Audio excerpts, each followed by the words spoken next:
Hi, I'm Tony Russo, and this is a Bagel Manifesto, where I share stories about coming to terms with belief, culture, and the profound sense of loss that nobody really cares about bagels anymore. In this episode, I want to talk about Orgone, a mystical element powered by such a strong delusion that it is embraced by conservative Christians and earth-based spiritualists alike. I can't think of one other talisman that crosses so many spiritual boundaries while essentially keeping its use.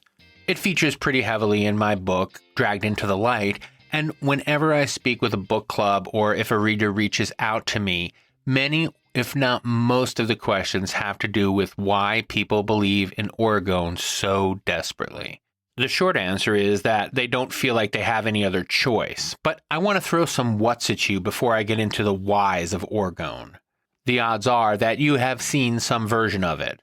Think of the glass-looking colorful pyramids or pendants that are common in the knick-knack shops you see maybe on vacation. Sometimes they're multicolored, sometimes they're clear with a different New Agey symbol either embedded in them or attached to the outside. Sometimes they're lumps that are referred to as pucks, and those are made in cupcake trays.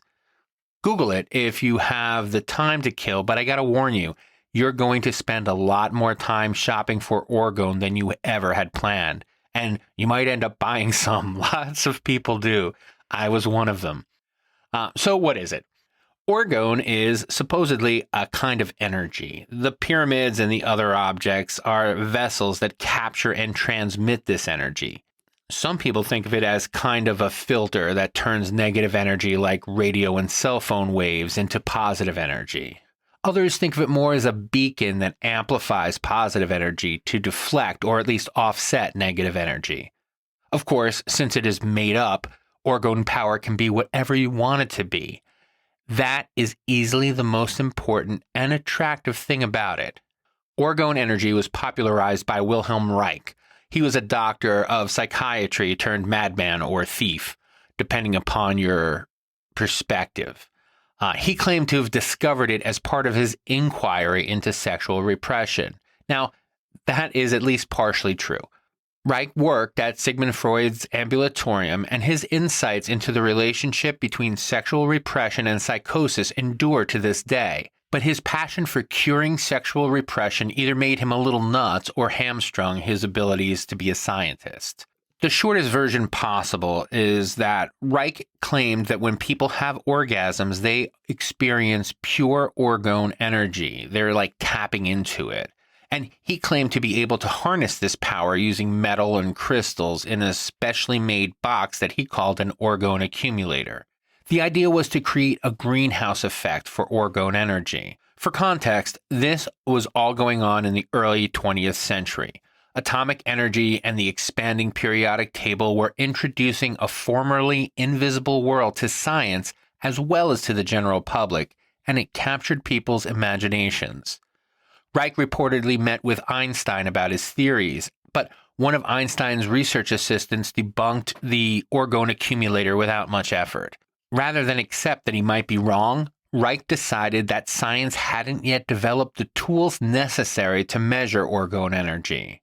To this day, people use Orgone accumulator boxes and report an overwhelming sense of well-being after a session. I've spoken with people who get the same sense of peace from the various Orgone totems that they have as well. Reich's adventures after that were many. Again, if you Google him, you can lose several hours of your day and part of your ability to tell truth from fiction. You can also even look into the still in operation Orgone Institute in Princeton, New Jersey. The upshot of his career, though, is when he started selling Orgone accumulators as a cancer cure, the FDA put him in jail, and he eventually died there while he was serving out his time. True believers claim it was an assassination by the New World Order who wanted to prevent the truth about Orgone from reaching the masses. The result is that in addition to regular New Agers, Orgone is the sacred object of choice among many conspiracy enthusiasts. If you speak with an Orgone enthusiast, they will rattle off all sorts of physics and electromagnetic facts about why it works to you. The only fact that matters is that it is all unsubstantiated or tangential. And that doesn't even matter because once you start talking about orgone like it's a real energy source, the normal rules of conversation no longer apply. When I think about why people believe in orgone and in the orgone accumulator process, it reminds me of my acupuncture experience. I started getting panic attacks after my experience with the quit smoking drug Chantix. It was the only time I ever took a prescription where suicidal depression was listed as one of the side effects. I spent a brief period of time taking Zoloft to get the depression to go away, and the panic attacks started not long after with a trip to the hospital. I thought I was having a heart attack. I'm mostly better now, and if pressed, I'd have to admit that the acupuncture was a significant part of that cure. I had been assured that acupuncture could help with my panic attacks, and as their frequency and strength increased, I tried acupuncture almost out of desperation. After my experience with Chantix and then with Zoloft, I was afraid to go for more chemical relief. The acupuncturist was a standard-issue white guy with an easy demeanor. I can't remember what he looks like anymore, so in my memories, he's played by Jeremy Piven. He was matter-of-fact about the weird gray space between art and science that acupuncture occupies, and that made me feel better, because I'm always a little afraid of true believers. He invited me to lay on the table and trained a heat lamp on my lower abdomen, explaining that the heat excited the bacteria that make serotonin in my gut. Then he stuck needles in and around my earlobes, the common place to start with people having panic attacks. I can't remember whether he asked me to close my eyes or if there was a blindfold provided or whether I kept my eyes open the whole time, but I don't think that's significant. The point is that once I was fully pricked, he left me alone in the darkened room with soft classical music playing in the background. When the first session was over, he suggested that if I felt anxious between appointments, I could just put a heating pad on my stomach. 2 sessions later, I was cured. To this day, if I'm feeling a little tweaky at bedtime, I use a heating pad, although I probably haven't done that for a year or more.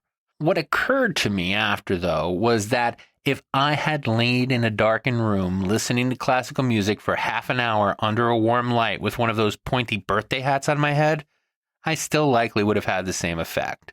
That was the very first thing I thought of when I heard how much people felt like they benefited from being in the orgone accumulator and, maybe to a lesser extent, focusing on the orgone pyramids and pendants and the like.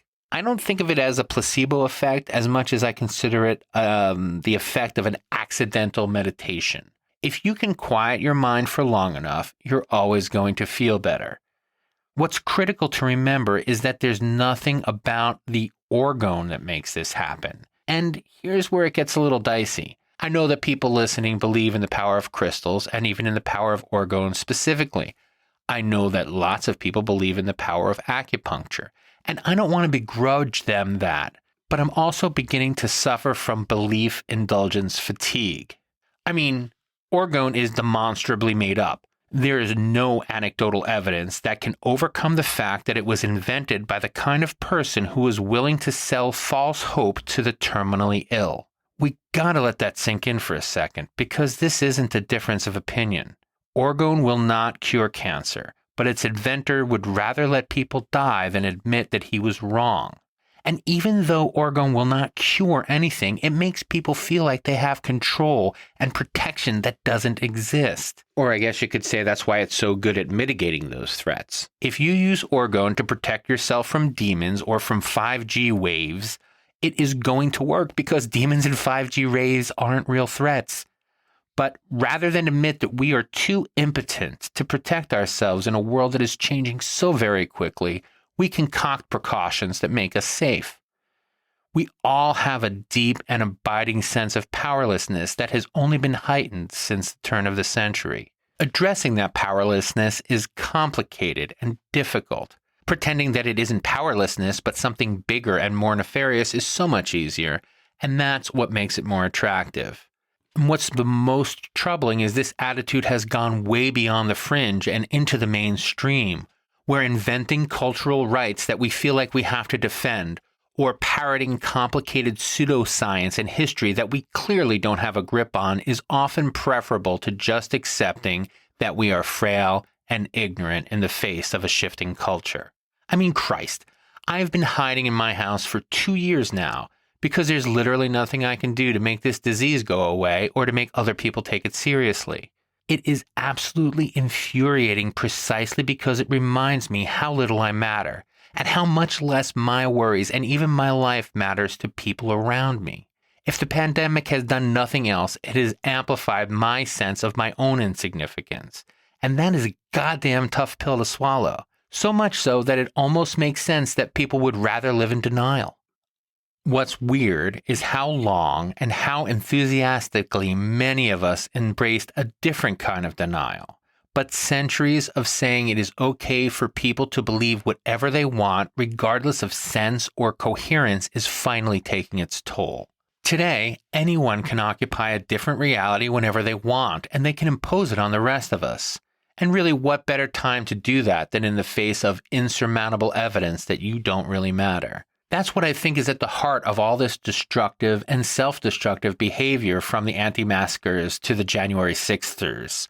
I don't see crazy. I see wild impotence. I can't imagine being that terrified, like a wolf gnawing off its own foot, ignorant of the trap and consumed only by fear and blind self-preservation.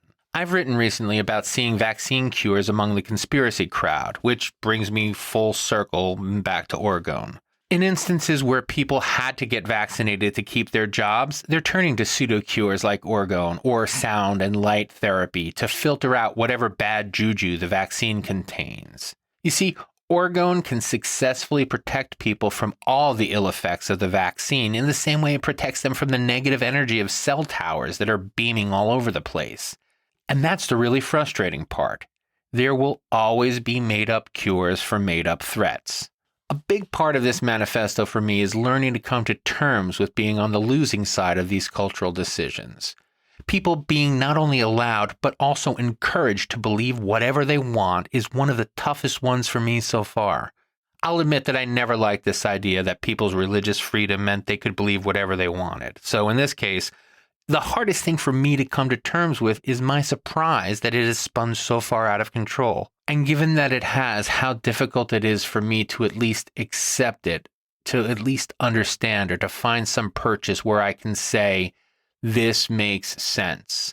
The closest I can come is to relate it to Orgone, which is a made-up cure for a made-up problem. So, what do you think? Even though I've been the only one talking for a while, I'd love to get your impression. You can shoot me an email at bytonyrusso@gmail.com, and if you want to send along a voice memo, I'd be happy to replay it and comment on it. I'll be back in 2 weeks, and I'll probably talk about flags some more because the flag thing's starting to drive me a little nuts. In the meantime, you can reach me on social media at bytonyrusso pretty much everywhere, and keep hanging tough and keep the faith.